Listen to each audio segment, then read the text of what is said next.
বায়ু দূষণে কি দিল্লির সঙ্গে পাল্লা দিচ্ছে কলকাতা?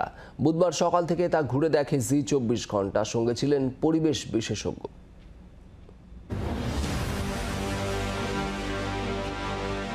দিল্লিতে দূষণ দাপট কেমন আছে কলকাতা? দূষণের নিরিখে কলকাতার অবস্থাও খুব একটা ভালো নয়।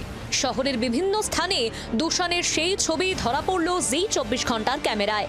সঙ্গে ছিলেন পরিবেশ বিশেষজ্ঞ সুদীপ্ত ভট্টাচার্য।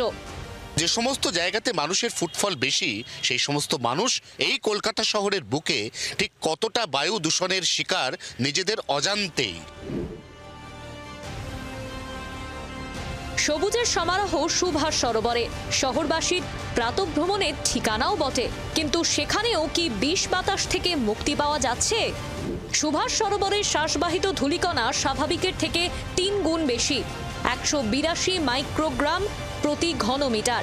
সুভাষ সরোবরে ভাসমান ধূলিকণা স্বাভাবিকের থেকে 2 গুণ বেশি, 215 মাইক্রোগ্রাম প্রতি ঘনমিটার। কি চাইছেন প্রাতঃভ্রমণকারীরা? এক তো পরিবহন যেখানে আছে, ঠিক আছে, সেখানে গাড়িগুলো দেখতে হবে কত বেশি পলিউটেড, সেগুলো বাদ দিতে হবে, বাতিলের খাতায় একদম ধরতে হবে, কোনো রকম স্যাক্রিফাইস করা যাবে না। ঘড়ির কাঁটায় ঠিক সকাল 9টা, জি24 ঘন্টার ক্যামেরা পৌঁছেছে গড়িয়াহাট বাজারে। গড়িয়াহাট বাজারে বাতাসের গুণগত মান মধ্যম মানের। ভাসমান ধূলিকণা 207 মাইক্রোগ্রাম প্রতি ঘনমিটার, যা স্বাভাবিকের থেকে দ্বিগুণ বেশি। শ্বাসবাহিত ধূলিকণা 193 মাইক্রোগ্রাম প্রতি ঘনমিটার, স্বাভাবিকের থেকে যা 3 গুণ বেশি।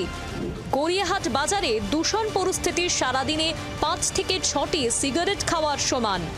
কেউ না খায় তাহলেও কিন্তু এখানে এই মুহূর্তে দাঁড়িয়ে আপনি যে নিঃশ্বাসটি নিচ্ছেন, সেই নিঃশ্বাসে কিন্তু ধূমপানের মতোই ক্ষতি আপনার হচ্ছে। 100 বার এটা তো ক্ষতি হচ্ছে, আমাদের শ্বাস প্রশ্বাসে খুব কষ্ট হচ্ছে। যাদেরকে এখানে প্রতিদিন বসে থাকতেই হয়, যারা যেতে পারেন না, যাওয়ার উপায় নেই, তাদের কিন্তু প্রতিদিন একটু একটু করে বিষ বাষ্প গ্রহণ করে ক্ষতির মুখোমুখি হতে হচ্ছে।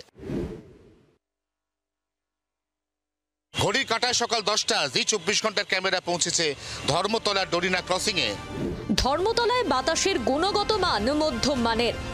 ধর্মতলায় শ্বাসবাহিত ধূলিকণা স্বাভাবিকের থেকে 3 গুণ বেশি, ভাসমান ধূলিকণা স্বাভাবিকের থেকে 2 গুণ বেশি। ধর্মতলায় দূষণ পরিস্থিতি 6 থেকে 7টি সিগারেট খাওয়ার সমান। স্কুলে প্রবেশ করতে চলা ছোট্ট ছোট্ট শিশু, তারাও 5 বা 6টি ধূমপানের অনুরূপ পরিস্থিতির শিকার হয়ে প্রতিদিন এইভাবেই প্রবেশ করছে স্কুলে। মিন্টো পার্ক এলাকায় বাতাসের গুণগত মান মধ্যম মানের। শ্বাসবাহিত ধূলিকণা 146 মাইক্রোগ্রাম প্রতি ঘনমিটার, যা স্বাভাবিকের থেকে 3 গুণ বেশি। ভাসমান ধূলিকণা 168 মাইক্রোগ্রাম প্রতি ঘনমিটার। মিন্টো পার্ক এলাকার দূষণ দিনে 5 থেকে 6টি সিগারেট খাওয়ার সমান।